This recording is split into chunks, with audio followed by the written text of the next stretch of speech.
Hello, everybody. Welcome to this curated conversation. My name is Richard McCabe, curator of photography at the Ogden Museum. And today I'm talking to the great David McCarty, a photographer from Jackson, Mississippi.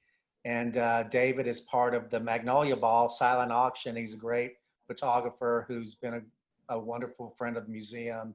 And he has a piece in the silent auction this year. And what we wanted to do today is just talk about his photography practice, and we'll just go over some of his photographs and the photograph in the Magnolia Ball and some of his other photographs he's taken over the years. So welcome, David, to this curated conversation. Thanks for joining us.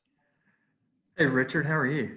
I'm doing good, man. And I got to say, how I met David is about 5 years ago. I was doing research for this exhibition at the Ogden called Self-Processing Instant Photography. And I was looking for Polaroid instant photographers who work with Polaroid film. And I was kind of at a roadblock. So I just Googled Southern Polaroids and I came across David's website, and we became fast friends. I loved his work, and he was included in that show with 30 other photographers. And anyway, so David, I just want to talk a little about your piece in the show. And this is the work that's up for auction. It's a beautiful piece. It's called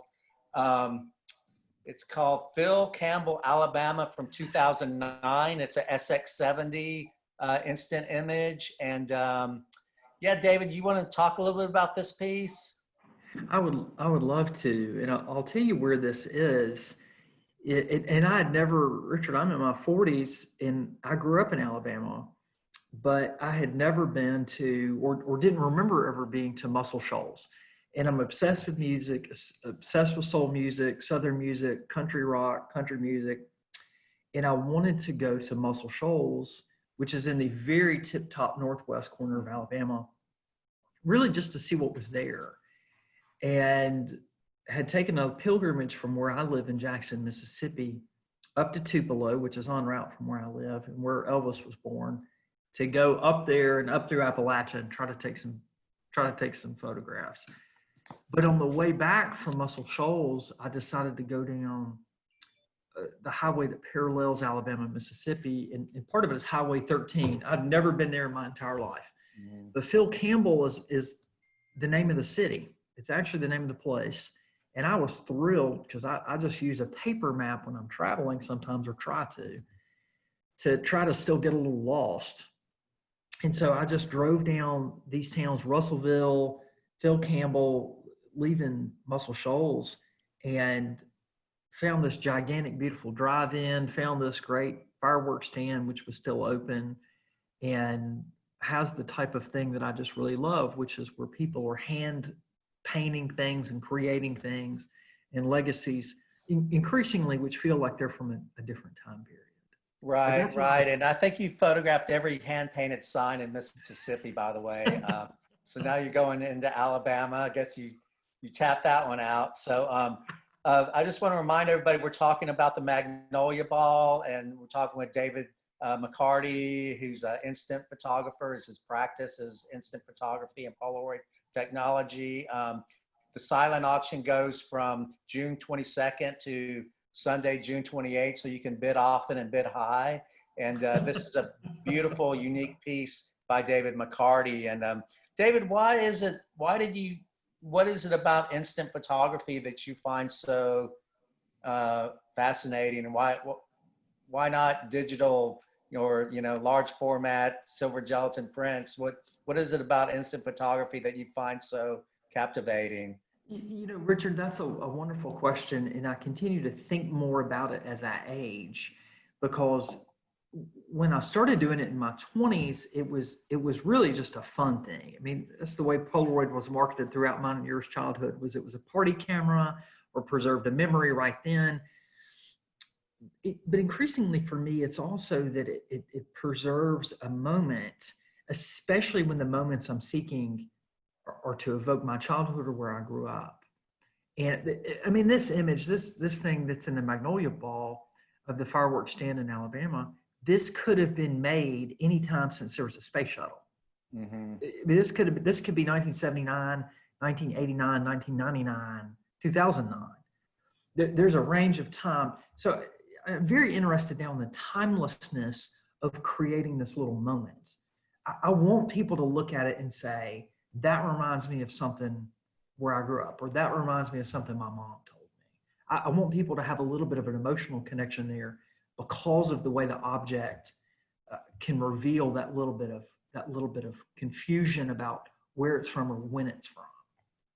Right. And I've just changed the image to another one that you donated to the museum after the self-processing exhibition. I love this image. It's a Biloxi Motel 2008 and a diptych that you did. And, you know, I love, I think you know my story with instant photography, and I'm not going to bore the audience on that, but I just love the object, you know, and I think that's something we're getting away from with, you know, one of the downfalls of, I mean, I love digital photography. It's fantastic. I use it every day myself, but I just love the object and the intimacy of the object. And in a way, you know, instant photography was the first digital photography because, you know, the beauty of a digital camera is, at least for me, is I can review the picture as soon as I take it in the viewfinder. You know, it pops right up. It's not like shooting with film where you have to have it processed or whatever. But that's what I love about it, is it was the original, you know, instant photography, and the object, you know, something that we're moving away from, and the sanctity of the object, and the fact that you can hold it in your hand, you know, right after you take it, and you know, you can feel it, you can smell it, put it up, you know, and all those great things. But anyway, so that's what I find so fascinating about it, that I just think as a curator and as a photographer myself, one of the reasons I want to promote it with that exhibition is because I think it's something that's been really overlooked in photography. I think it was thought, instant photography was always thought of like as the thumbnail sketch to the gelatin silver print, whereas the instant photograph is the drawing, you know, the graphite drawing to the oil painting, which is the gelatin silver print. And I never thought it got its rightful due. And so yeah, it's such a wonderful process. And I want to talk about a couple other things. Now, this is another beautiful image that you donated last year that I love this image, Winter in the Delta. This was your donation, the Magnolia Ball last year. I just got finished reading a book on Walter Hobbs. It's called The Dream Colony, A Life in Art. And he has a chapter in that book. It's called Three Photographers. And it's three photographers that he promoted. And they were Walker Evans, William Eggleston, and William Christenberry. And I just love this quote. It's just so simple and just such common sense. And he says, you know, all photographers drive. He's like, painters don't drive. Painters work in the studios. Painters don't have to drive, but all photographers drive. So that's one thing I love about your practice is you're always on the road. So tell me about your practice and how you know, these road trips you take, and do you think them out before you go? You're like, I want to go this one place to make this picture, or you just get in the car and drive? Richard, I just wrote that quote down. That's an amazing thing to hear. And in different times, I really do get sort of, well, I'm a copyist in some ways. I mean, where I started, my visual work is heavily influenced by my love of music. And the musicians I loved, especially the Mississippi musicians or people who were born in Mississippi, their work is often traced back down literal linear routes. Like you can look at a map of Mississippi and see where a young person named Morgan McKinley Field was born and began to play guitar, and literally trace the route where he traveled in Muddy Waters, play guitar in Chicago. And me and we can get in a car today and drive up that and go to some of those places.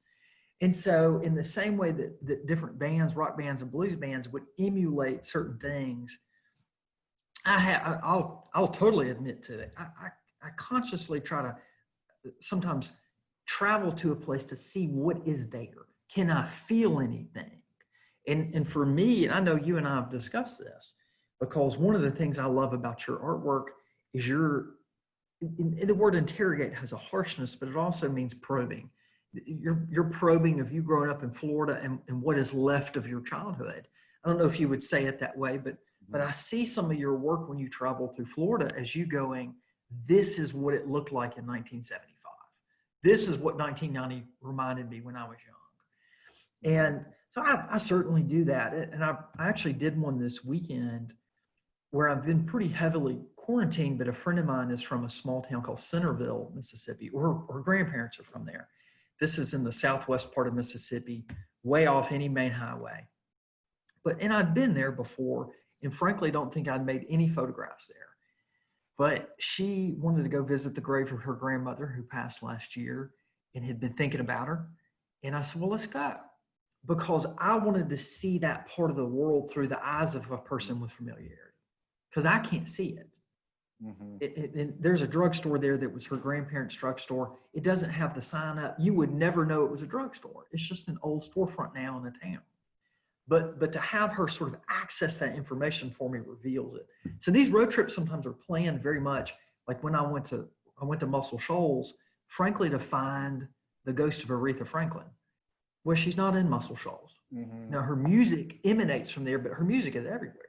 Right. But on the way back home is when I find the fireworks stand. And so, of course, this is travel through the Delta where I'm, like many Mississippians and many Americans and many Europeans and many everybody like to go through there and see, is there anything left of this origin story of American music? And in many ways, it may not be physically there, but there may be things that are evocative of it, which is this photograph, the fog in a January morning, very early in the morning. Right. Well, that's such a great moody picture. And of course, I think of Bob Dylan, Highway 61. Absolutely. And, whenever I go up the Delta, I just, I love that album by Roseanne Cash, River and the Thread. It talks about Money Road and Tallahatchie Bridge and all that stuff. And you can just feel it, when you go up there. And also, a lot of African music, like I can't pronounce his name correctly, but Baba Kartori, Mali music, it all ties back. I was just reading a quote from him before this interview, and he's talking about, that music came from West Africa, and you can feel it, you can feel it in the Delta, you can feel that connection, and there's such an energy there. In the South, I think, all over the South, I think that's one thing that, the ghosts of this place it's really haunted, but the energy that's coming up from the ground, and it's so evocative, and I think you really capture that with your pictures. Speaking of which, here's another one, Sun. I love this one, Sun Studios. I've never seen this one before too. It's such a great image. So yeah, you just have a really great eye with your camera, and I don't want to geek out on the process, but we're calling these SX-70s, and that's the camera, and that was probably the pinnacle of the Polaroid technology. Edwin Land was a pure genius who's the president of Polaroid Corporation. And the Land SX-70 came out in '74, and it was a single lens reflex camera that had great optics, beautiful design, beautiful physical inspired, design.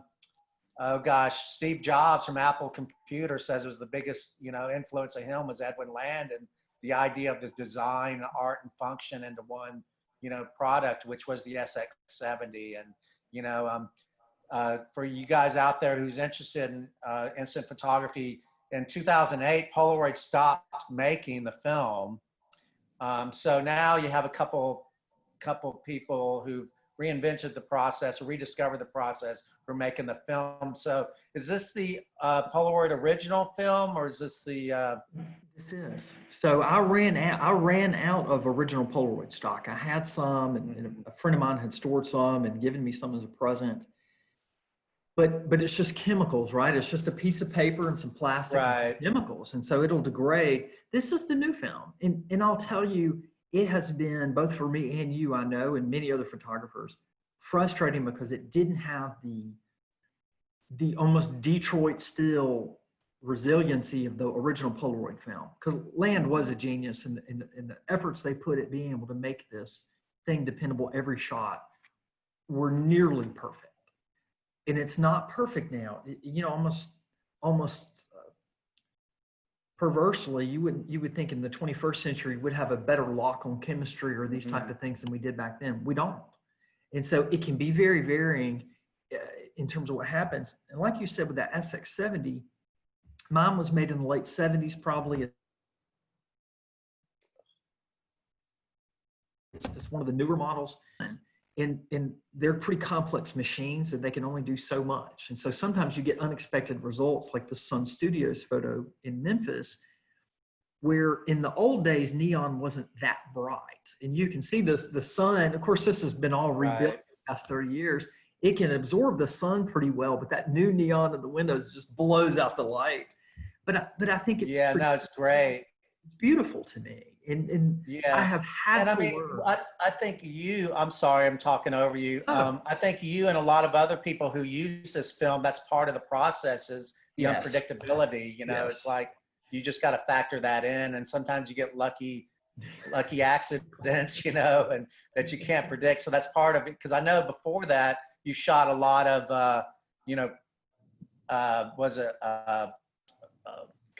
older film that already out of date film, I guess, you know, cause you couldn't get the original. So that had its own, you know, problems or great happy accidents too. And, you know, I love this image here cause this is very much, I mean, I hope I'm not speaking for you, but homage to Christenberry, the great William Christenberry, and the Palmas sign in the Palmas building. So, and what I love, Richard, is when you and I were talking recently, so many of the places I've been to, and of course, when I met you, you came to Jackson, I was like, I got to take you to the Sun and Sand. We got to go to the Mayflower. We got to go to the Delta Mart, like, because just like musicians, I mean, there are certain photographers, I think, were drawn to certain places.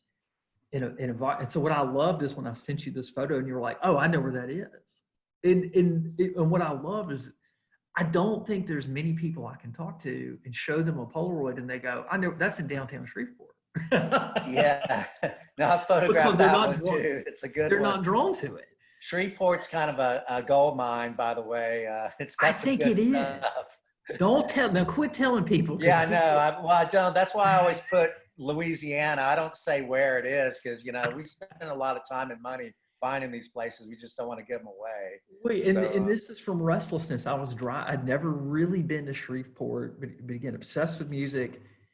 Shreveport had a really rich musical heritage because of the hayride. Exactly. And a lot of stars played the hayride. Hank Williams, a lot of stars. Elvis, and of course, great guitar players from there who played with Elvis for many years, James Burton. And so, but I never spent any time there because it's just far enough where it's not quite a day trip.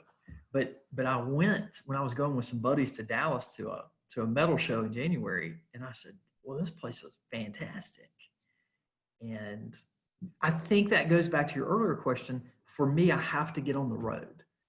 I have to put myself in new places and then let it marinate a little bit. Right. Get out of the car and walk around because I do think all photographers drive. My problem is still a younger person is I will drive through something. And what I need to do is drive, get out, walk around, spend 5 minutes looking. Yeah, you got to have the time and you got to get out of the car, you know, you got to walk around. It's amazing what you see when you're not, you know, going 60 miles an hour down the road. And, but Alexandria is really great too, by the way. And the Town Motel, of course, I love this one. This is Birmingham. And,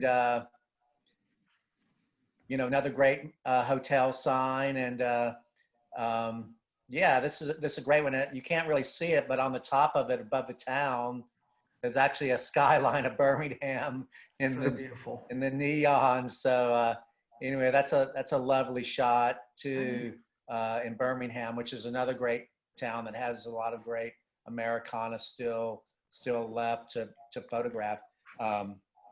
David, I want to ask you about something I noticed you always do when you've curated a lot of shows too. Yeah. You're always publishing, or you love to publish like little zines, or little takeaways, papers about the exhibition. And I think that's such a great touch that you always do. Why is that so important to you to have to do a little publication to go along with the show? Because I know it's expensive for one, but it can be, and it used to feel like, well, that's so wonderful to think about, Richard, and thank you for saying that. But part of it is the background I came from. Well, photography was my second or third or fourth thing I had to try my hand at. I mean, much of the work I do, very much like one of the reasons I love your work so much and work with other people who work a lot with instant film, like Pat Sansone, is it's so graphic. And I started as a painter, or I wanted to be a painter. And it turns out, as you likely know, painting is tremendously difficult and tremendously rigorous and tremendously isolating, or I thought it was. And I tried to be a painter when I was very young and taking art classes in college, and frankly, was scrubbing out of it. What I began to love, though, at the same time, was I discovered punk music, new wave music, and things like that when I was in college, and graphic design. And this was 93, 94, 95, the heyday of Xerox zines. And so really a lot of what I do now is heavily informed by the fact that I was listening to Bikini Kill or Fugazi. And we had a copier you could use for free at the Honors College where I went at Mississippi State, or I used it for free, I should say. And you could hand make zines and collage things and chop it up in a day, and then staple it together and then hand it out or give it out or leave it in the dormitory. And so a lot of this is really informed with that, and coupled with the ephemeral nature of the object, the fact that these are tiny little pieces of paper. I want people to have something to connect them to the art. And so one of the things that I was explaining to, she does such a great job with this, the Magnolia Ball auction this year, Richard, and last year, Claire Wilkinson, who helps me sometimes along with you find what might work with people. I'll send Claire some images. And this year I felt a little apologetic because my framer was closed down. I didn't really have the resources. And I said, Claire, I'm sending you this thing, the space shuttle, but you got to remember, it's just a little bitty physical object. I stood with my feet in a parking lot of a Piggly Wiggly in Northwest Alabama, and I'm going to send you that piece of time. That's all I got. But I just think that coupling that with these zines or with these small things, to me, really can give somebody a physical connection to that moment that they were in that show. Like I keep my tickets from the Ogden, man, or I keep my little, when I go to New York, I keep my tickets from my Ogden. I'll keep my little sticker sometimes and put it on something, Right. No, I just love the zines you do. And, that's another thing about the whole process. It's such a DIY process. And, we're doing, in the future, I remember Mike Brody, who was in the Polaroid show. he was the Polaroid kid, the great punk troubadour. Train Absolutely. So, he's got a great book on, that's how he started with because it's just something you can carry around with you and make images from the road. And I love this one too, another neon sign. That the film really works great at night. It's great and really brings out the colors in the piece. And I love the negative space of this piece. And thank you.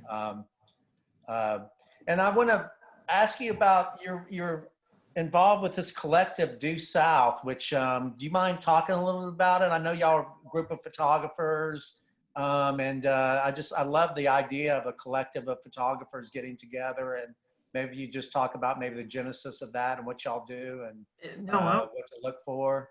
I would love to, Richard. And one of the things that's been so fascinating about it, we started this a couple of years ago, and Ryan Steed, who's a Memphis photographer, who really loves a lot of the same things that I think you and I are drawn to. And his partner, Katie Steed, who's a wonderful graphic designer who did this logo and photographer in her own right, they drove down from Jackson. They're good friends with Ashley Coleman, a photographer in North Mississippi, and Ellen Rogers Daniels, who's a photographer here in Jackson. And Ellen and Ashley have these Hasselblads that are just like machine guns. It feels like those big ones, and they would go out in the Delta where Ellen's from and shoot all week. And, earlier I was talking about how painting can be, I thought, very isolating. My practice as a photographer became more isolating because I was stringing together longer trips out in the middle of nowhere or whatever. And look, you get physically tired. You're out in the field all day, you get sunburned, you're bit up. Somebody's yelling at you to get out of their yard and all that kind of stuff. And what became fun, though, especially at this point in my life, when Ryan started talking about it, was we all like to shoot many of the same subjects, and it's mostly from our homes in the South. Ryan grew up in Arkansas. Katie's from Alcorn County. But it might be more fun to do it together. And we can learn and grow in a different way. Ryan and Katie both were professors at Memphis at the art school there, which unfortunately now has closed. And it was part of their ongoing dialogue that they had, because their students would rejuvenate them every year. You get a crop of 18-year-olds in, and you're suddenly looking at something and in dialogue with somebody about what it means or could mean, and you have that constant spark. I didn't always have that. You know, one of the saddest things I remember you telling me, but I've never forgotten it. I don't want to get the story wrong, but it's about you and Mr. Christenberry visiting, and about how he no longer, as I recall what you told me, he no longer really shot in Alabama anymore, because the things that he loved so much were not there anymore.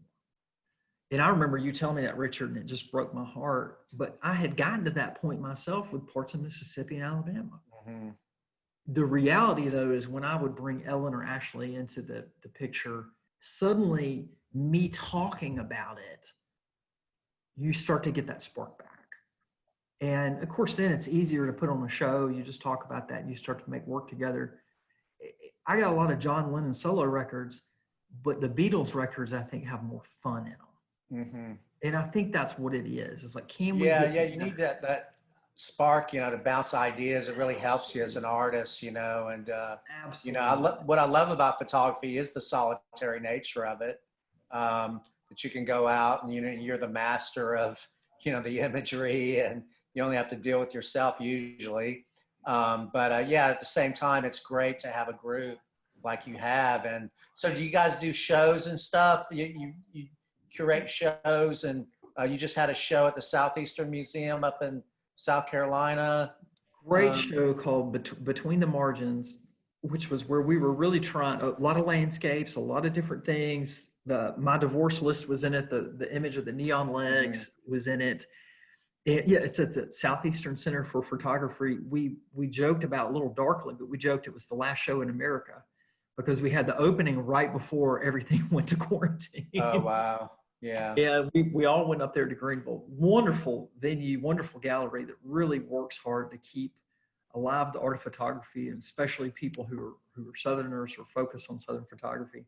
But we've done that. We've mounted a few shows. We did one in Memphis at the Cotton Exchange Museum, and then have had shown some work in Jackson. I'm trying to remember where all. A couple different places. Great.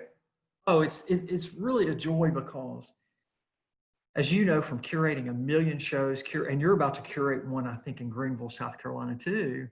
It's so much work. It's so much more work than I ever appreciated. Right. There's no such thing as an easy show.